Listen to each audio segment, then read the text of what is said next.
Y de repente despertamos un día y todo cambió. En Disneyland, finalmente la verdad terminó superando la magia, se terminó la magia. Pensábamos que nunca el parque temático más famoso del mundo iba a cerrar, pero la verdad terminó ganándole a la magia, como era el eslogan que teníamos cuando fuimos a predicar a ese sitio. La muralla china, que es la única que puede verse desde el espacio, no fue tan fuerte para detener el contagio. New York, la ciudad que nunca dormía, de pronto fue obligada a apagar la luz y a descansar a la fuerza. En este momento Manhattan duerme. Ya ningún camino quiere conducir a Roma. La frase que acuñaron nuestras madres, todos los caminos conducen a Roma. Hoy nadie quiere ir a Roma. El representante de Dios en la tierra se quedó sin fieles en su plaza y hasta él también tuvo que hacerse la prueba del coronavirus.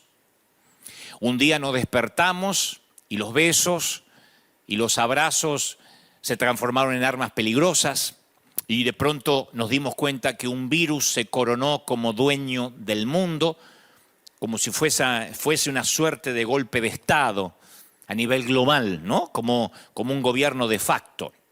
Y de pronto, las fronteras que siempre se defendieron con guerras o con altos muros para que aquellos no pasen para acá, ni los de acá miren para allá, de pronto esos muros se quebraron con gotitas de saliva. Y empezó la equidad, la igualdad en este contagio. La igualdad que se reparte para ricos y para pobres, para ciudadanos e indocumentados. Porque de pronto, para los que viven en Estados Unidos, que saben la importancia de tener papeles, nos dimos cuenta que ahora es indistinto, la equidad es para todos. Una mañana nos dimos cuenta que vivimos en un planeta que hoy se pone una máscara no solo para tapar un virus, sino para tapar nuestra vulnerabilidad, a veces rozando con la soberbia. Fue como que tuvimos un golpe. Y digo tuvimos porque esto es una autocrítica a todos los que vivimos en este planeta, independientemente del país donde hayamos nacido o donde nos toque vivir ahora. ¿Y qué hicimos? Bueno, algunos nos lavamos las manos para no reconocer nuestra responsabilidad, como Pilato. Nos dimos cuenta en pocos días, porque esto no es una cuestión de años, nos dimos cuenta que hoy una enfermera se volvió más indispensable que un futbolista, que ya nuestras conversaciones no hablan tanto de Ronaldo, de Messi, sino que ahora hablamos de enfermeras, de gente anónima que nunca van a ganar millones, ni sus pases se van a hablar en los portales de la red como si fueran jugadores de alta gama, pero hablamos de ellos. Un hospital se hizo más urgente que un misil, se apagaron luces en los estadios, se detuvieron los conciertos, los rodajes de las películas, Hollywood está en silencio, los servicios, las iglesias tuvimos que cerrar nuestras puertas, los encuentros masivos.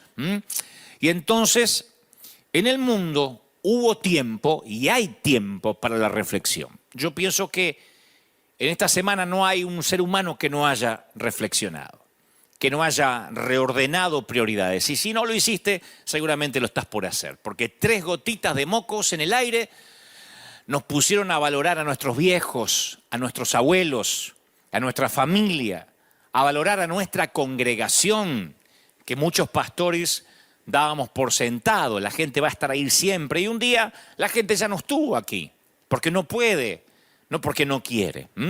Muchos aprendimos cosas. Los que creemos que Dios nos liberó de la cautividad mental y también los religiosos. A mí me daba gracia, en un tono de broma, digo, que algunos que decían chau Flix a Netflix, me acuerdo por una película que satirizaba a Jesús y se rasgaban las vestiduras, saquen a Netflix.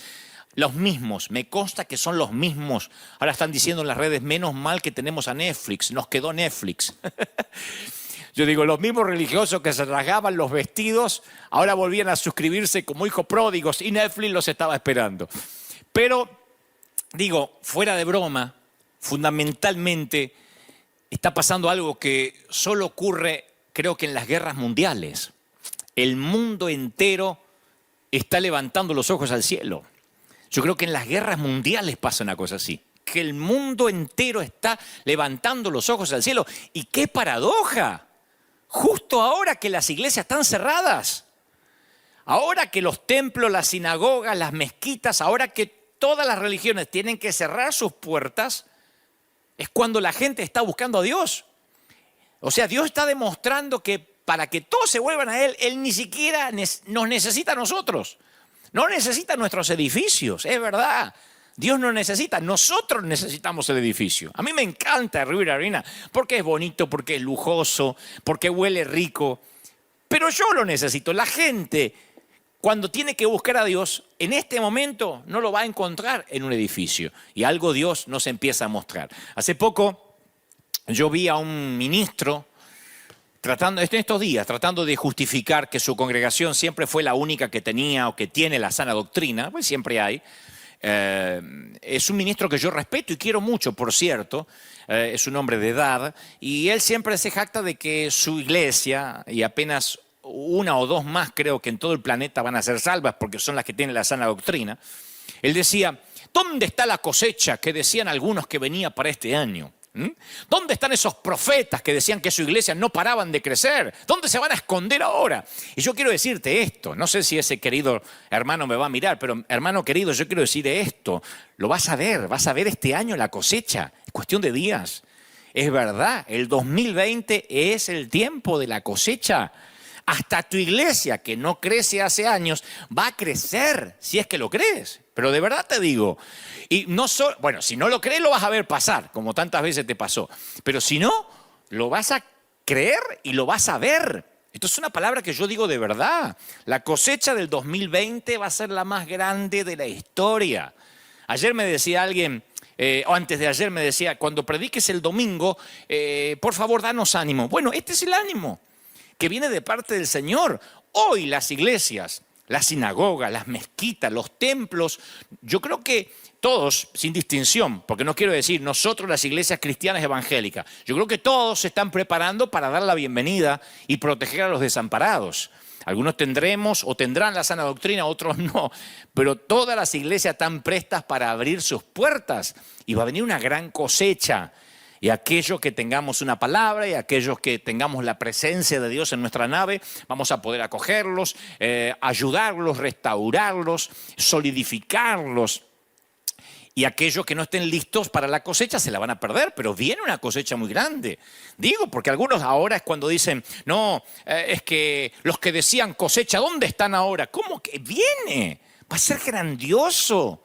Esto va a ser como luego del famoso 9/11, del 11 de septiembre, donde el mundo cambió tal como lo conocíamos y las iglesias empezaron a crecer. Iglesias, congregaciones grandísimas, empezaron a crecer a partir de aquella tragedia del día que el mundo cambiaba y lo veíamos por televisión. Esto es igual, la gente se está volviendo a Dios. Hace poco, la semana pasada, yo estaba en la oficina, estábamos preparando esta acción de salir a dar de comer a la gente y ayudar. Y entonces entra hacia mi escritorio alguien que pertenece a nuestro comité, a nuestro board, es un gran amigo, se llama Rob Owen, gringo. Y me dice, Dante, quiero decirte que los que han estado en la línea de batalla, los que han estado en territorio hostil, los veteranos de guerra, tienen una frase acuñada: nadie es ateo bajo fuego enemigo. Nadie es ateo bajo fuego. Por eso yo titulé este mensaje, nadie es ateo bajo fuego. Nadie lo es. No hay un solo ateo que persista en no creer en Dios cuando estas cosas empiecen a suceder. Nadie. Todo el mundo quiere volverse a Dios. Y ahí es cuando nosotros, los ministros, tenemos que estar listos. Ahí es cuando nosotros tenemos que decir, vamos a abrir las puertas de la iglesia, a prepararnos para la gran cosecha. Yo no quiero tratar de empobrecer más tu día, no quiero entenebrecerlo más, no quiero que sientas que tu día se va a hacer más miserable que a lo mejor la desesperanza que ya tienes. Pero para muchas personas la muerte es el temor final y es la gran incertidumbre.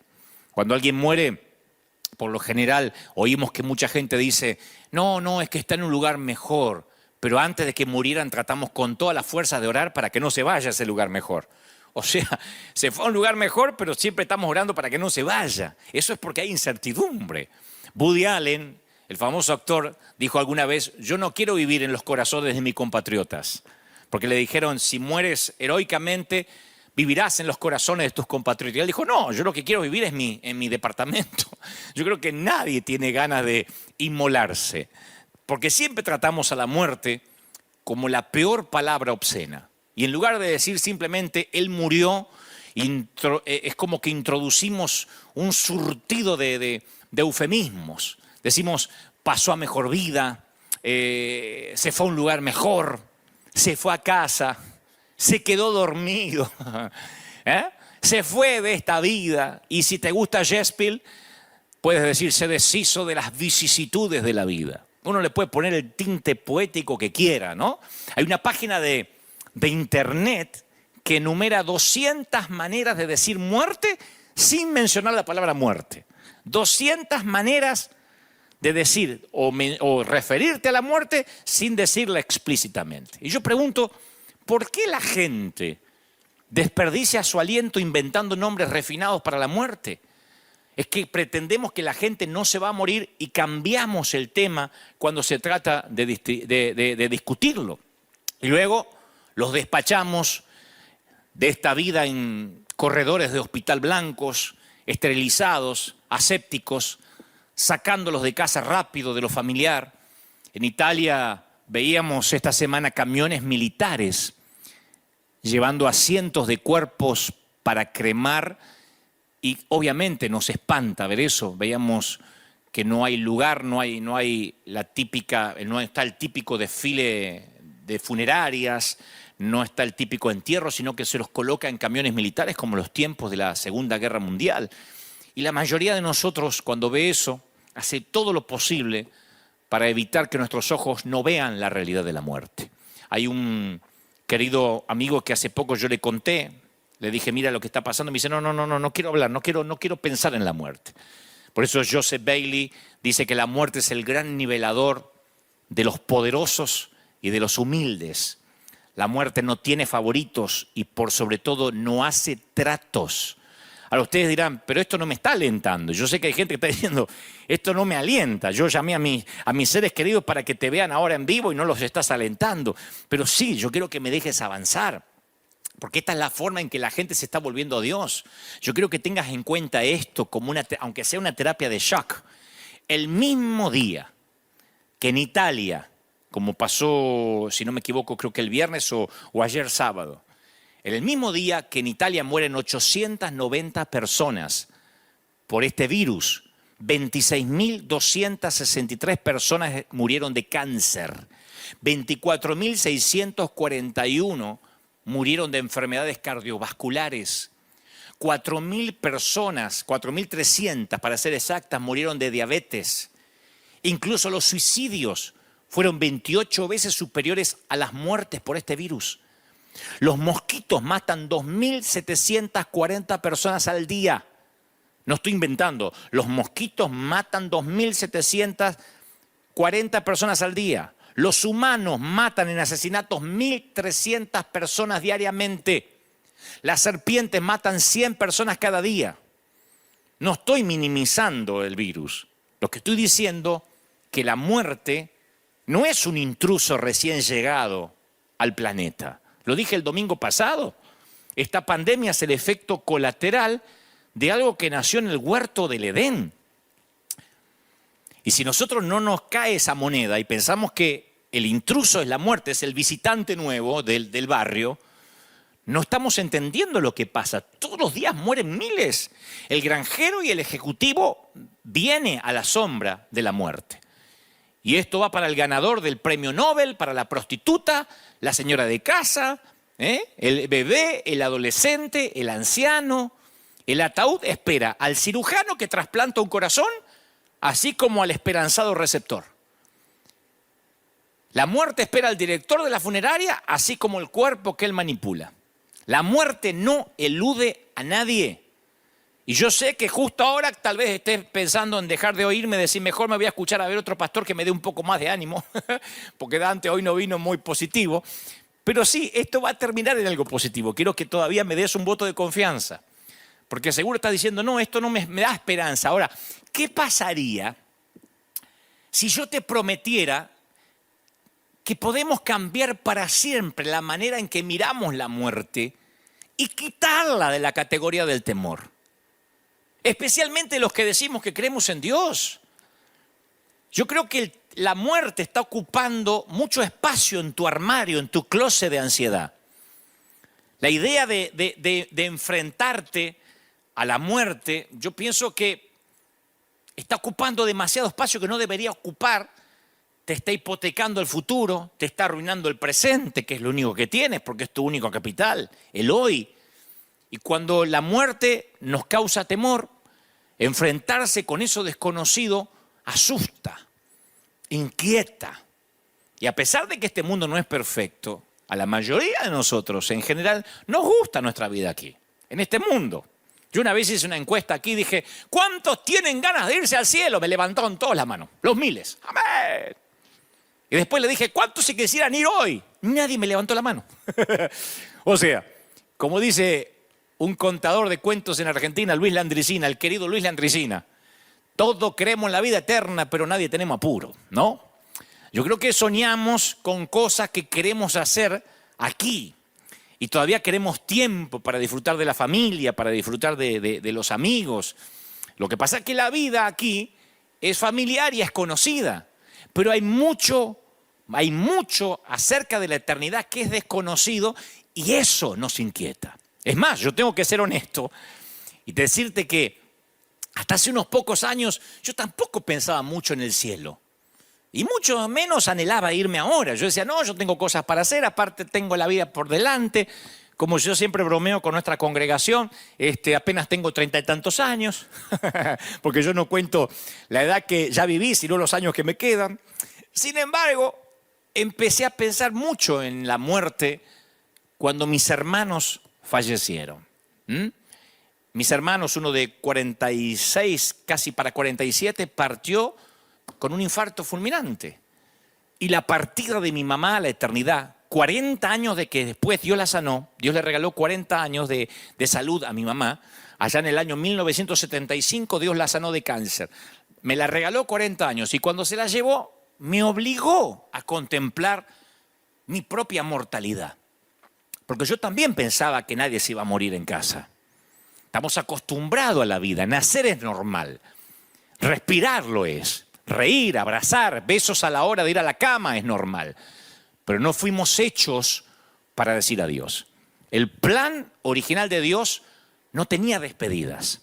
Nada de última exhalación, de crematorio, de último latido del corazón. El plan original de Dios decía nada de virus. Nada de mocos que pueden contaminarte, nada de mascarillas o tapabocas. La muerte es el intruso en la historia. Desde el huerto del Edén. Pero esto no es que yo estoy cambiando el mensaje ahora, lo decimos cada domingo. La muerte es el intruso de toda la vida. El polizonte en nuestro barco, el que no encaja. ¿Por qué Dios habría de darte un compañero de vida para luego llevárselo? ¿Por qué Dios va a llenar una cuna para luego vaciarla? Me lo preguntan a diario. Los mismos que se congregan aquí en River Arena. No importa cómo lo pongas, el adiós no tiene sentido. Y para algunos la palabra Dios es el desafío de su vida. Porque pasar por esto es pasar por tiempo de soledad, de pena. Yo sé que hay gente que tiene ahora la esperanza drenada. Se le drenó la fortaleza. Hay gente acá que me está mirando en cualquier parte de Italia, que hablaré de eso en unos momentos, a Argentina, a México. Ahora no hay países que estén escapando a esto. Yo sé que hay gente que no le pasa esto ahora, que ya hace años que duerme solo en una cama para dos, que te mueves por tu casa en medio de un aplastante silencio, o que te sorprendes pronunciando su nombre o tratando de tomarle la mano por la noche buscándolo en la cama cuando ya no está. Yo estoy hablándole a la gente cuya muerte inesperada de un ser querido te agotó el espíritu. Y te sientes aislado como si estuvieses en cuarentena mucho antes que lo determinaran los gobiernos. Me escribió esta semana una dama que me dice, Dante, antes que mi presidente decretara la cuarentena, yo ya vivo en cuarentena hace años. Salgo nada más a la tienda o al mercado a comprar lo que necesito, pero tengo una cuarentena en el alma. Para muchos se sintieron como gatos encerrados. no puedo ir a jugar a la pelota, no puedo ir al bar, a los amigos. Otros dicen, yo a partir de esa muerte vivo en una pena continua, en un dolor continuo, en una cuarentena que no se me va. Y entonces esta palabra es para ti. Esta palabra es para los que la muerte no les es alguien nuevo. No lees a alguien que apareció ahora junto con las noticias en CNN o con los comunicados de prensa del presidente. Hay de los que dicen, sí, yo sé lo que la muerte duele. La Biblia no teme hablar de la muerte, porque la Biblia la llama por lo que es. La palabra muerte aparece cientos de veces en nuestras escrituras. Y los términos bíblicos a veces hablan de morir directamente, de muerte, pero algunos también son refinados y poéticos. Génesis 49, 29 dice, me uniré con mis antepasados. Te recogeré con tus padres y serás llevado al sepulcro en paz. Dice 2 de Reyes 22, 20. Y el siguiente versículo yo creo que es, a mi humilde criterio, el más bello en cuanto a lo que la Biblia menciona respecto a la muerte. Dice, al Señor le conmueve profundamente la muerte de sus amados. Salmo 116, 15.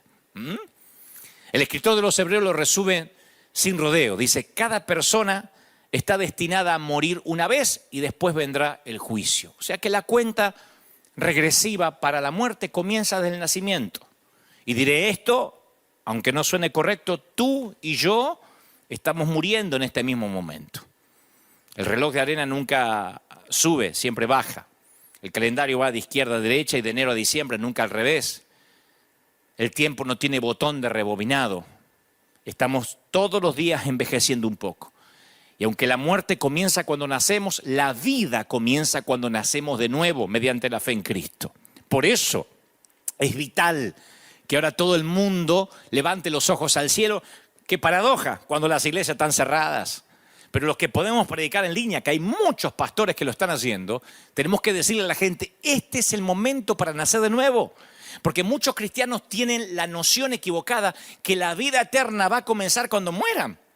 Y la vida eterna comienza cuando nacemos de nuevo, cuando aceptamos a Jesús en el corazón, cuando nos arrepentimos de los pecados, cuando lo reconocemos como su suficiente Salvador. Este es el momento de hablar de evangelismo. Yo decía el domingo pasado, este no es el momento de disculpar a Dios. No tenemos que ponernos frente a una cámara a reprender espíritus de coronavirus, que esto no viene de Dios, que esto viene del diablo, porque eso hasta hace ver pusilánime a Dios. Como que esta pulseada la está ganando Satanás. No hay que disculpar a Dios. No, este momento hay que predicar de salvación, de volver a Dios. Hay que decir, podrías morir, porque todo el mundo está muriendo. Sea por el coronavirus, por el cáncer, por la diabetes, porque te pica una serpiente, porque resbalas en la bañera, por una ACV, por lo que sea, porque te asesinan para robarte algo. Todo el mundo se está muriendo y puedes que te vayas a la eternidad sin Cristo. Por eso Jesús lo define de esta manera. Él dice, la manera de tener vida eterna es conocerte a ti y al único Dios verdadero y a Jesucristo, a quien tú enviaste a la tierra, dice Juan 17:3. O sea, que si conoces a Dios a través de Jesucristo, entonces empiezas a vivir la vida eterna ahora mismo, aunque no hayas muerto físicamente. Y eso es lo que tenemos que decir. Y que si experimentas la vida eterna ahora mismo, la muerte no es más que una interrupción de una vida que no tiene fin. El Nuevo Testamento está lleno de pasajes que transmiten esta perspectiva positiva y transitoria acerca de la muerte. Jesús se refiere a la muerte así, dice, los ángeles, le voy a decir cómo Jesús literalmente se refiere a la muerte. Los ángeles lo llevaron a estar con Abraham. Lucas 16, 22. Los ángeles lo llevaron a estar con Abraham. No dice, murió y en medio del dolor y el trance. No, los ángeles lo llevaron. Como quien se toma un bus. Jesús le dice al ladrón que se arrepintió y que murió a su lado, te aseguro que hoy estarás conmigo en el paraíso. Hoy.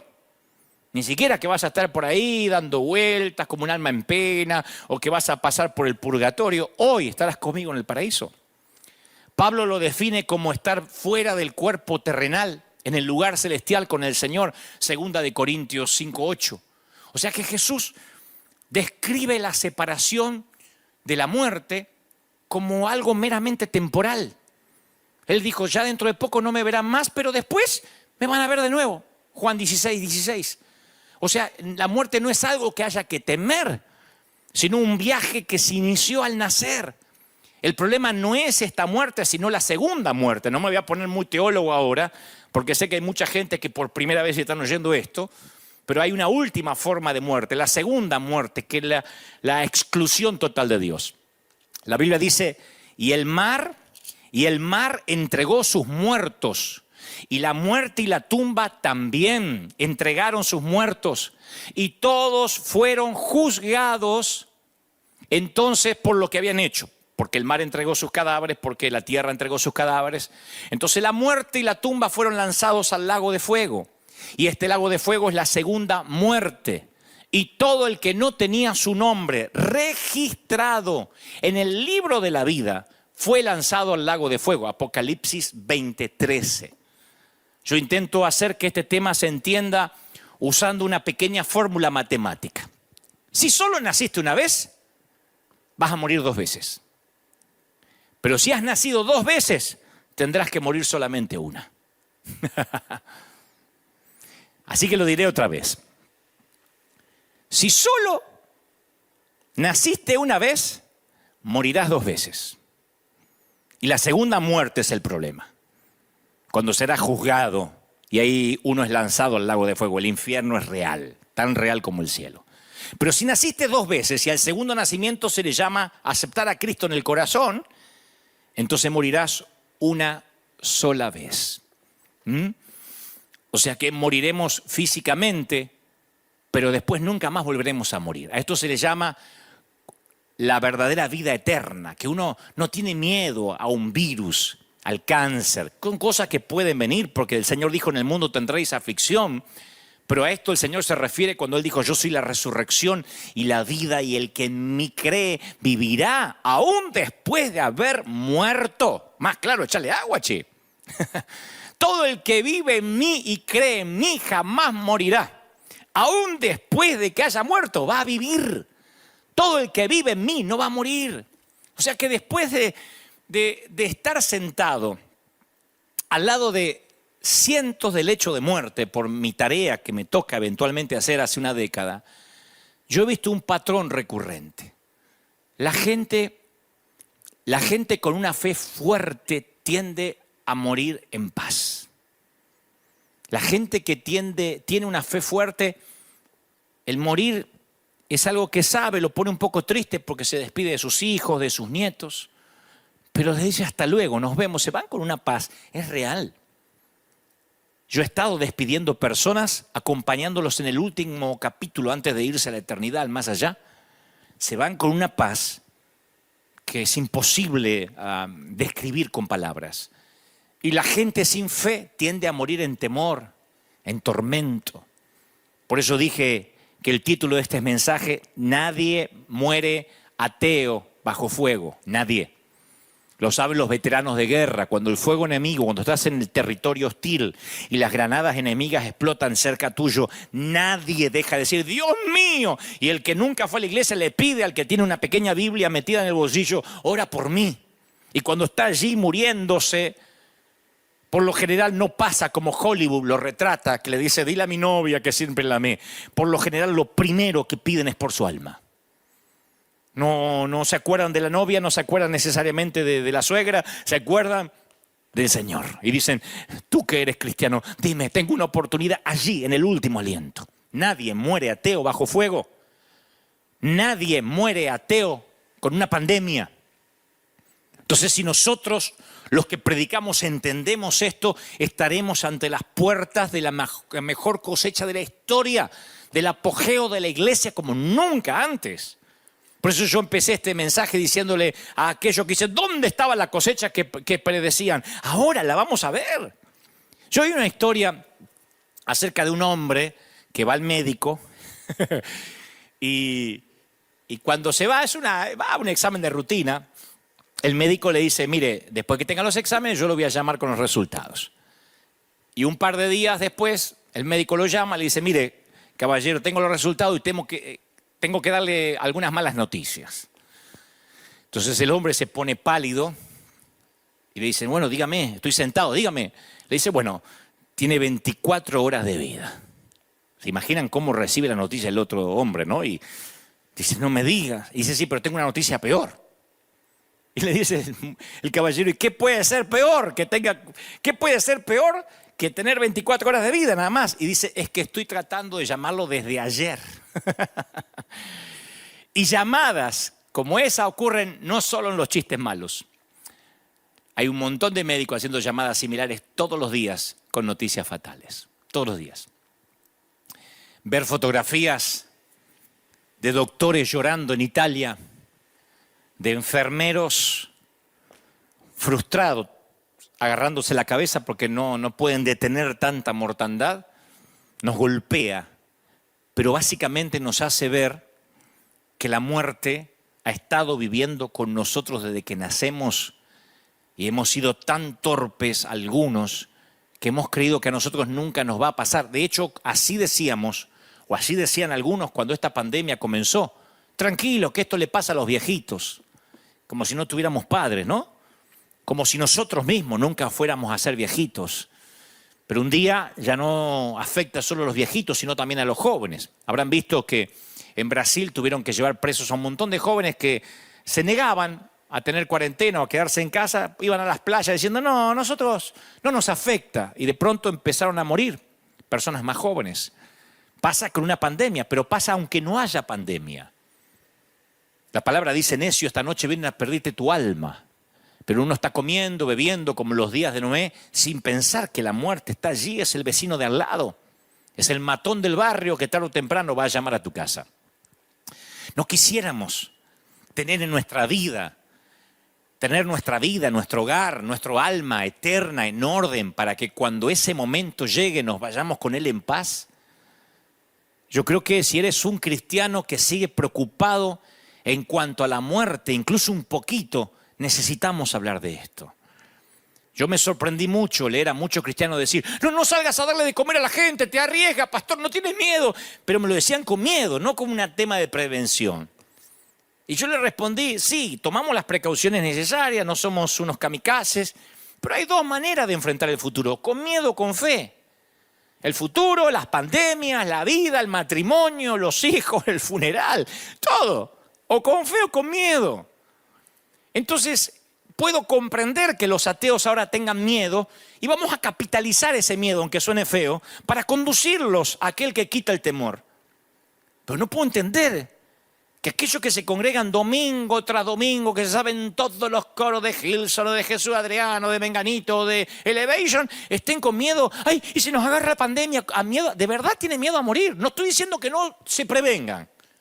Soy el mismo tipo que dijo el domingo pasado, prevenir es como ponerse el cinturón de seguridad cuando uno sube al auto o al avión. Está bien, pero de ahí a que nos muramos de miedo, a que tengamos temor. Si nuestra vida está en orden, ¿por qué deberíamos tener temor? Cuando Jesús salió de la tumba abierta el domingo de resurrección, la derrota de Satanás fue total. Su arma de muerte había sido destruida. Y ahora Satanás tiene que conformarse con ganar las batallas chiquititas, las pequeñas, porque la guerra que comenzó la perdió para siempre. La última esperanza del diablo es convencerte en que vivas como si la victoria de Cristo nunca hubiese ocurrido. Al enemigo le encantaría que estuvieras esclavizado con temor a la muerte. Cumple la cuarentena, pero no tengas temor. Porque si tú le temes a la muerte, tu miedo se basa en una mentira. La muerte es devorada por la victoria de Cristo. ¿Dónde está muerte tu victoria? ¿Dónde, oh muerte, tu aguijón? ¿Dónde está sepulcro tu aguijón? Yo estoy convencido que nada nos va a separar de lo que Dios hizo por nosotros. Nada nos puede separar. De hecho, la palabra lo dice claramente, ni la muerte, ni la vida, ni los ángeles, ni demonios, ni los temores, ni las pandemias, ni las preocupaciones del mañana, ni los poderes del infierno nos van a separar del amor de Dios. Ahora es cuando todos en las casas deberían repetir estas palabras. Tanto que los pastores nos gustan decir, dígale al que está a su lado. Ahora deberíamos repetir. Ningún poder en las alturas, ni en las profundidades, ni nada en toda la creación podrá separarnos del amor de Dios que es revelado en Cristo Jesús, nuestro Señor, le dice Pablo a los Romanos 8:38. Entonces uno como cristiano ahora tiene que decir, bueno, a ver, ¿qué nos está mostrando el Señor? Digo a los cristianos, que nadie muere ateo bajo fuego. Que nadie muere ateo bajo fuego. Y los que tenemos a Cristo y tendremos que morir de una forma u otra, lo haremos en paz. Lo haremos elegantemente. Lo haremos con nobleza. Si yo me tengo que morir, lo haré con nobleza, de pie. Sea con una ACV, sea con un cáncer, con la pandemia, voy a prevenir como me prevengo siempre y cuido mi salud, porque este es el templo del Espíritu, pero sin miedo, sin temor. La iglesia es la que tiene que tranquilizar a la gente. Y Dios se ocupó que nuestros edificios por ahora estén cerrados, de modo que nosotros como iglesia podamos tranquilizar a la gente a nivel vecino, en la calle, si nos toca ir a la tienda, a la farmacia. No sumarnos al temor. Porque si nos hubiésemos quedado dentro de los edificios estaríamos repitiendo las mismas frases absurdas de que Dios está contigo, que nada te va a pasar, que la sangre te cubre, empodérate. Ahora no estamos en los edificios, hay que convivir con los que tienen miedo. Y tenemos que decirle que no hay que temer. El 7 de diciembre de 1941, el reverendo Peter Marshall tuvo un discurso a los cadetes de Annapolis. Fue cuando ocurría el famoso Día de la Infamia, cuando se estaba desarrollando en Pearl Harbor el momento literalmente que estaba en llamas por un ataque enemigo. Y entonces este oficial, que además es doctor, que además es reverendo, porque tiene todo, es un hombre que Dios lo ha usado mucho, además es militar, además sabe de medicina, dio el discurso a los muchachos que estaban allí, que iban a sacrificar la vida por el país. Y él cuenta una historia rápidamente de un niño moribundo, una historia real, un chiquito que tiene una enfermedad terminal, que le preguntó a su mamá, mamá, ¿cómo es morir? ¿Duele? ¿Va a dolerme morir? Y la madre suspiró, pensó un momento qué decirle, le dice, mira, ¿te acuerdas cuando eras más pequeño y jugabas mucho y te quedabas dormido en la cama de tu mami? Te despertabas de alguna manera y a la mañana te encontrabas en tu cama. Había pasado que tu papá llegó con sus brazos grandes, te había levantado, te había desvestido, te puso el pijama mientras dormías y no te dabas cuenta. Así es la muerte, es despertarte en tu propia habitación. Por eso tal vez creo que ningún versículo de las Escrituras nos va a dar una imagen más consoladora que aquel Salmo 23, el Salmo del pastor por excelencia, que ya lo saben, ¿no? Aunque ande en valle de sombra y de muerte, no temeré mal alguno porque tú estarás conmigo. Tu vara y tu callado me infundirán aliento. Lo hemos dicho algunos desde la escuela dominical, pero nos cuesta entender que la muerte no es un destino, es un viaje. Cuando yo ande, cuando yo pase, hay una versión que David dice, cuando yo pase por el valle. David no ve la muerte como un destino, lo ve como un viaje, una travesía. No habla de una cueva, de un camino sin salida, porque yo he escuchado a muchos cristianos, no, esto es un camino sin salida y vamos a morir todos. Él habla de un valle. Y un valle es que tiene una abertura en ambos extremos, una apertura en ambos extremos. Y el énfasis está en por. Aunque vaya por valles, indica un estado temporal, una transición, un camino brillante adelante, un futuro esperanzador. Y para los cristianos los problemas siempre son temporales. Para nosotros tenemos que decirle a la gente, esto es temporal. Me decía el otro día alguien, no digas que esto va a pasar. ¿Cómo no? Esto tiene fecha de caducidad. Dejaré de predicar si esto no pasa. Tiene fecha de caducidad. Porque para los cristianos todo lo que pasa es temporal. Y las bendiciones para los cristianos son eternas. Grábatelo. Los problemas para los que creemos en Cristo son temporales y las bendiciones son eternas. Para los ateos, las bendiciones son temporales y los problemas son eternos. Para el que no tiene a Dios, el auto de alta gama es temporal. La casa, la mansión en Beverly Hills es temporal. Hubo un príncipe que se contagió el coronavirus. O sea, es príncipe, vive en un palacio, sangre real, linaje sanguíneo azul. Y todo es temporal. Su problema es eterno. En cambio nosotros podemos tener problemas temporales, pero las bendiciones son eternas. Mi querido, para Dios no hay callejones sin salida en sus mapas. No hay puntos muertos en su voluntad. No hay calles ciegas en su guía. La muerte es solo una sombra, aunque ande en valle de sombra. Me encanta eso, aunque ande en valle de sombra de muerte. Sombra de muerte. Fíjense lo quirúrgico que fue David. No dijo aunque ande por la muerte, dijo la sombra de la muerte. Siempre cuento de que cuando yo era un chiquito tenía terror de que vayamos a visitar a mi tía Josefa. Pobre, la hermana de mi mamá, que vivía en una casa chorizo, esas casas de Argentina que se le dice casa chorizo porque son casas largas donde son todas habitaciones conectadas por un pasillo. Yo tenía terror porque al fondo del pasillo estaba el baño y cuando se hacía de noche en esa casa, ¡ay! La noche era un lugar fatídico, lleno de sombras aterradoras que parecían que escondían horrores impensables.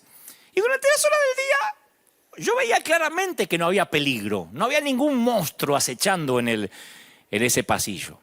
Pero tú sabes lo que la oscuridad le hace a ciertos lugares. La oscuridad a ciertos lugares los distorsiona. Y la oscuridad convierte a veces al lienzo en algo feo. Se convierte en un lienzo para la imaginación. Uno puede ver sombras, cosas extrañas. La buena noticia es que las sombras son únicamente la refracción de la luz. Pueden asustar, pero no te pueden hacer daño. Por eso dice David, aunque ande en valle de muerte, de sombra de muerte. Mientras un hombre conducía a casa, después del funeral de su esposa, él y sus hijos estaban agobiados por el dolor. Habían enterrado los chiquitos a su mamá, él a la mujer de su vida. Y entre que él buscaba palabras de consuelo para sus nenes, pasa una gran furgoneta, una camioneta por al lado y la sombra cubre el auto. Entonces él aprovechó y le dice, chicos, ¿qué preferiría que les pasara por encima? ¿Un camión o su sombra? Y los nenes dicen, la sombra, por supuesto. Y él les dice, mire, hace 2000 años el camión le pasó por encima al Señor Jesús para que solo su sombra hoy nos pasara por encima. Y para el cristiano, la muerte no es más que una sombra. La muerte es una sombra. Y esto lo tenemos que saber los cristianos. Porque yo sé que me escuchan muchos que ya tienen al Señor. Pero a mí me preocupó mucho que en las redes me decían, danos esperanza, ¿qué va a pasar? Esto es el apocalipsis, ya viene el anticristo, sea lo que sea. Sea que pase lo que pase. No deberíamos preocuparnos los que tenemos al Señor. Me han dicho, no le des de comer a la gente porque te arriesga, no sirve de nada que les des de comer. Yo digo, ¿de verdad? Habría que acuñar esa frase, no sirve de nada que les des de comer, ¿de verdad? Hay chiquitos que se mueren de hambre en este momento, están en cuarentena y no tienen comida. Le vamos a explicar, no te puedo llevar comida porque soy pastor y me dejan salir. Pero no te llevo comida porque, ¿sabes qué? A ver si me contagio. De verdad. David dice, aunque ande en valle de sombra, nunca estás solo. Dice David, tú estás a mi lado, dice el Salmo 23. Y algo extraño pero sutil ocurre en el Salmo 23 a partir del versículo 4. Algo sutil. No sé si te has dado cuenta, pero un editor o un escritor se da cuenta. El modo de narración cambia. La manera de narrar cambia. De pronto él, tercera persona, se convierte en tú. En segunda persona. En los primeros 3 versículos, David se refiere al Señor en tercera persona. Me hará descansar. Él me renueva. Él me guía. Y sin embargo, abruptamente, la tercera persona se convierte en segunda persona y David dice, tú estás a mi lado. Él deja de hablar del pastor y comienza a hablar con el pastor. Es como que hasta ahí venía hablando de Dios Y en medio de la sombra se da cuenta que Dios está justo ahí. Entonces dice, no temeré porque tú estás a mi lado. Como muchos ministros, que por año hablamos de Él en tercera persona. Pero ahora tenemos que decir, Dios está acá y hablarle a Él. Yo veo el Salmo de David y veo que un ensayo, una tesis, se convierte en una conversación íntima. Está hablando de Él, está dando una suerte de conferencia en un seminario bíblico. Pero de pronto dices, tú estás aquí. Y esto tiene sentido únicamente si caminaste por el valle de muerte, de sombra de muerte. Porque uno piensa mucho en Dios y de repente uno se encuentra sumergido en una conversación con Él. Su presencia cambia de repente toda la línea de pensamiento. Yo con el paso de los años he hablado con mucha gente que viaja por sus caminos más oscuros y siempre me dicen que nunca han estado más conscientes de la presencia del pastor de pastores que cuando caminaban por esas sombras. Yo he notado algo muy curioso en todos estos días y principalmente en esta cuarentena que empezó en varios países. Me pongo a pensar mucho porque tengo que transmitir siempre a los oídos de la gente que Dios me presta lo que creo, Dios me dice. Entonces trato de reflexionar mucho, más de lo habitual. Y yo pensaba que si hay personas a las cuales hay que preguntarle cómo aguantar, cómo resistir, es a las mujeres. Entre los géneros, las mujeres son mucho más fuertes, siempre ante la muerte. En todos los funerales las mujeres permanecen en silencio, velando en la noche, casi no se mueven de ahí. Al igual que junto a la cruz, las mujeres son capaces de permanecer de pie, siempre. Ahora es cuando nos damos cuenta que cuando la Biblia habla de sexo débil, no está hablando de sexo debilitado, sino de la mujer que debe ser contenida, dignificada, ¿no? Porque se dice que el hombre lucha mientras tiene esperanzas. La mujer, en cambio, comienza a actuar con más intensidad cuando se da cuenta que ya no hay mucho que hacer.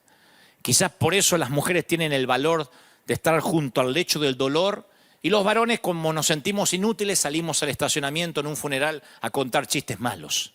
Y esto se vio al pie de la cruz con nitidez, porque para los apóstoles no había nada que hacer.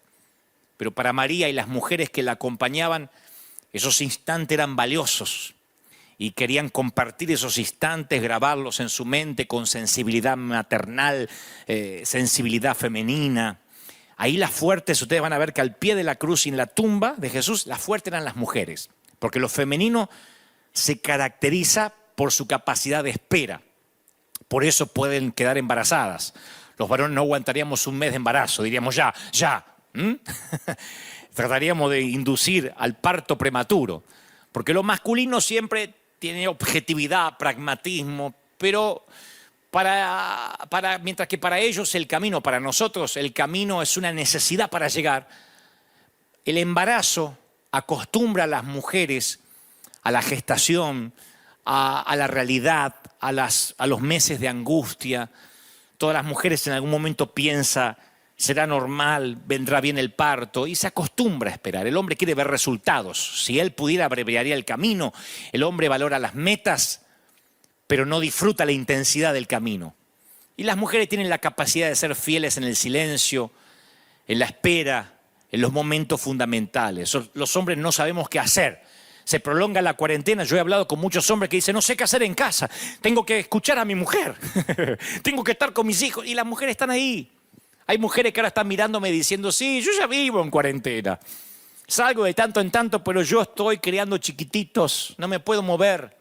Les hablo a las mujeres que para ir al baño tuvieron que hacerlo por años o por meses con la puerta entreabierta para mientras estar controlando al chiquito. Los varones sabemos esperar menos. Creemos que la vida hay que conducirla, hay que cambiarla, transformarla, y si no lo podemos hacer, nos sentimos inútiles. Los apóstoles no supieron qué hacer con su dolor y lo convirtieron ¿en qué? En miedo. Que no nos pase eso. No convirtamos esta espera, esta cuarentena en miedo. Los apóstoles actuaron y cuando hubo que hacer algo práctico como bajarlo algo de la cruz, ahí estaban, lo llevaron a la sepultura también, pero llegaron al domingo sin esperanza. Mi pregunta es, ¿cómo estamos llegando al domingo de resurrección? ¿Cómo nos estamos preparando para la cosecha? Las mujeres compartieron el Gólgota con tal intensidad que fueron los primeros testigos de la resurrección. Por eso las mujeres en un funeral están ahí al lado del sepulcro, al lado del ataúd en silencio. Y los hombres tratamos de hablar, nos sentimos inútiles, impotentes ante la muerte que no podemos resolver. Yo creo que en este tiempo tenemos que aprender de las mujeres. Este tiempo es como un embarazo, con sentimientos encontrados. Aún la cuarentena. Tenemos que preguntarle a las mujeres, a ver, ¿cómo se sobrevive a un embarazo? ¿Cómo se aguanta la ansiedad? ¿Cómo se aguanta la espera? Y a lo mejor ahora las mujeres tienen mucho para decirnos. Son las mujeres las que llaman al sitio web de nuestra iglesia para sembrar. Mayoría de mujeres que de hombres. Mayoría de mujeres que dicen, yo no trabajo mucho, pero quiero aportar. Porque la mujer sabe resistir mucho más de los que nos consideramos machos. Pero como digo siempre, macho no es porque uno nace simplemente varón. Uno puede nacer varón, pero ser hombre y resistir es una elección. Y las mujeres saben que tienen que resistir. Por eso yo tengo ahora una palabra para Italia, para España, para Europa, para esa gente que en nivel de mortandad o de pandemia o de ansiedad han perdido la esperanza. Hay un querido pastor a quien yo respeto y quiero mucho en España, que me pidió un mensaje, un saludo para los pastores del viejo continente y me dice, dales una palabra. Y le digo, estamos todos iguales. Y me dice, no estamos todos iguales. Estos pastores han perdido la esperanza, a veces se le han muerto consiervos, se le han muerto diáconos, gente de la iglesia. Y yo creo que todas las despedidas están en el reloj del Padre. Si el salón del reino del trono tuviera un calendario, ahí habría un día que estaría con un círculo rojo y destacado con un marcador amarillo. Dios ha decretado una reunión familiar. Dice la Biblia, Él mismo dará la orden, los arcángeles atronarán, Él descenderá del cielo y los muertos en Cristo resucitarán. Ellos irán primero, luego el resto de nosotros que todavía estemos vivos en ese tiempo, seremos tomados en las nubes para reunirnos con el Señor. Estaremos caminando en el aire y entonces habrá una gran reunión familiar. Por tanto, consuélense unos a los otros con estas palabras. Pablo le dice eso a Tesalónica, Tesalonicenses 4:16. No va a ser un día cualquiera, será el gran día. El arcángel lo va a inaugurar con un toque de trompeta.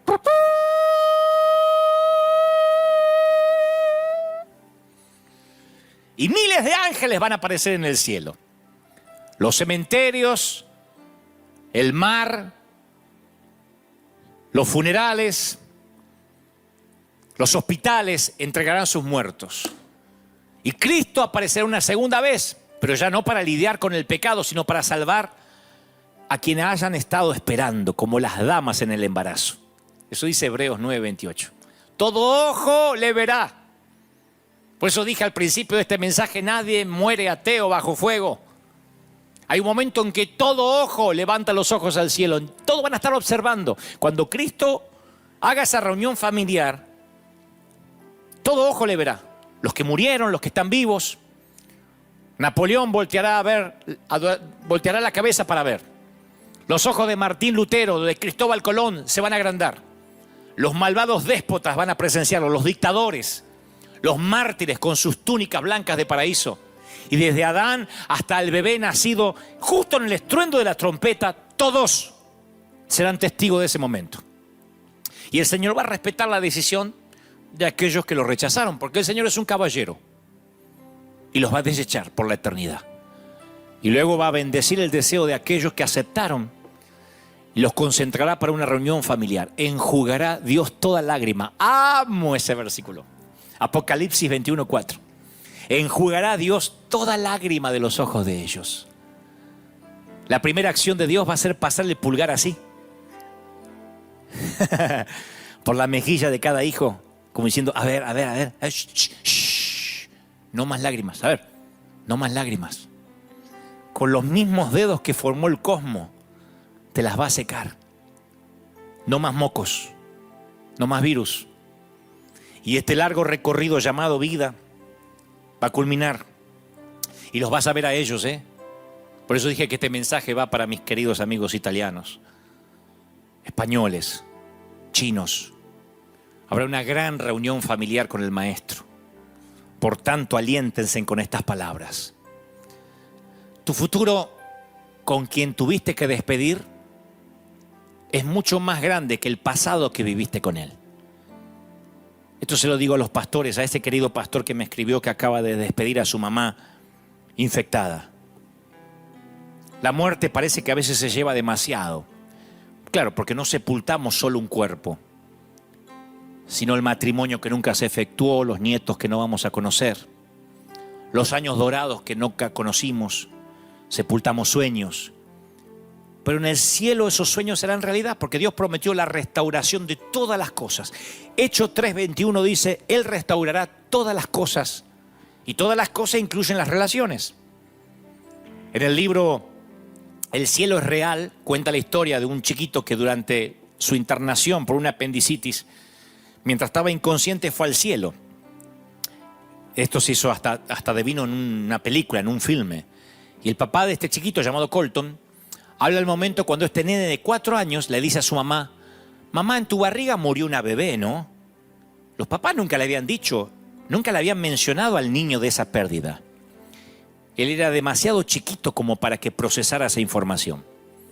Y la mamá le dice, ¿quién te contó que murió una bebé en mi barriga? Y el nene le dice, el Señor me lo dijo. Y la nena me lo dijo, la bebé, me dijo que había muerto en tu barriga. Pero está bien, ella se encuentra bien, mamá. Dios la adoptó. La mamá le dice, ¿quieres decir que Jesús la adoptó? No, mami, Jesús no, su papá lo hizo. Y los ojos de la mamá se iluminaron y le dijo, ¿y cómo se llama la bebé? ¿Cuál es su nombre? Y dice, no tiene nombre. Me dijo que ustedes nunca le pusieron un nombre. Y está ansiosa porque tú y papá vayan al cielo a ponerle uno.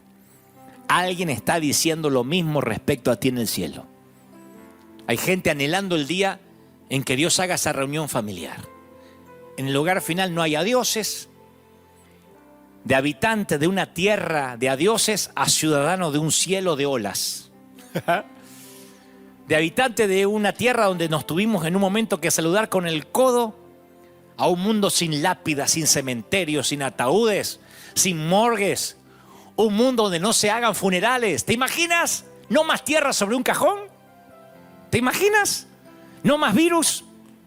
¿Te imaginas no tener ningún solo problema? Nunca más. Yo no sé si te gusta tu nombre, pero tendremos uno nuevo en casa. Al que venciere, yo le daré un maná escondido y una piedrecita blanca. Y en la piedrecita escrito un nombre nuevo, al cual ninguno conoce, sino solo aquel que lo recibe. Apocalipsis 2:17. ¿Tiene sentido?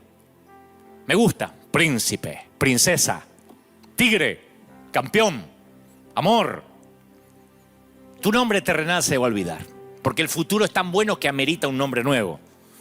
Estar en casa es tan bueno que ningún nombre común serviría, ni siquiera Dante, que suena tan bien. Así que si te han dicho perdedor, divorciado, separado, indocumentado, infectado, allá habrá un nombre nuevo. Y el mayor problema no es sentirte lejos de casa cuando lo estás, sino creerte que estás en casa cuando realmente no lo estás. Y esta tierra no es tu casa. A tu historia le falta el mejor capítulo, a tu concierto le espera la mejor canción. Un gran compositor guarda su mejor obra maestra para el final. Y él te espera en casa. Cada segundo es un paso dado hacia esa eternidad. Cada aliento es una página que das vuelta, que te acerca a esa reunión familiar. Cada día es un kilómetro, una milla registrada. Ahora que todos los mapas se tiñeron de rojo con la presencia del virus, ahora cuando quienes venimos a dar esperanza vamos a ser bien recibidos bajo cualquier idioma y debajo de cualquier color de piel. Antes de la pandemia, cuando salíamos a repartir cosas, porque siempre amueblamos casas completas, no falta quien pregunta, pero yo soy católico, ¿eso importa? Porque a mí me manda cosas el curita. ¿Ustedes son gringos o son hispanos? Ahora, con la pandemia, nadie pregunta en qué creemos, de qué color es nuestra piel. Me gusta porque en estos tiempos deja de importar mi forma de vida, si tu fe no es la mía. Bastará que me anime yo a extender mi mano cuando nadie más lo quiera hacer. Y estoy seguro que este virus nos va a reconciliar con la muerte y con la vida. Fíjense ustedes, fíjense los que están sentados en la sala. ¿Desde cuándo no se juntan así? Desde el último partido en que jugó vuestro país. Desde un superclásico que no se juntaban todos juntos. Y ni siquiera hay cerveza, ni siquiera hay jolgorio. Miren lo que Dios tuvo que hacer para devolverle el altar familiar a las casas. Es que siempre, después de un gran diluvio, surge un pacto nuevo. Siempre. Después de un gran diluvio, surge un pacto nuevo. Así que yo pensaba, toda la semana pensé, ¿cómo tengo que orar? Yo no sé si a los pastores les es fácil orar. Yo me pregunté, ¿le pido a Dios por la cura ya? Cuando este virus llegó para igualarnos y que consideremos la vida eterna. Vieron que ya no hay discusión tanto de aborto, ni de salvemos las dos vidas, ni matemos a una. Vieron que ya no hay manifestaciones sobre inclusión de género, sobre cambiar nuestra manera de hablar. Vieron cómo se reorganizaron las prioridades, ahora es sobrevivir. Así que, ¿qué hago? ¿Le pido a Dios que detenga la pandemia? Cuando esta misma pandemia está haciendo que la gente busque a Dios, se va a detener. Nada más que yo no sé cómo orar. ¿Le pido a Dios que cierre las puertas de las iglesias? ¿Que las vuelva a abrir, que las cierre? ¿Qué le pido a Dios? Porque justo ahora la gente comenzó a levantar altares en sus hogares. No lo habían hecho nunca. Le pido a Dios que no sea afectada la economía. Cuando especialmente en Estados Unidos la economía siempre fue un Dios.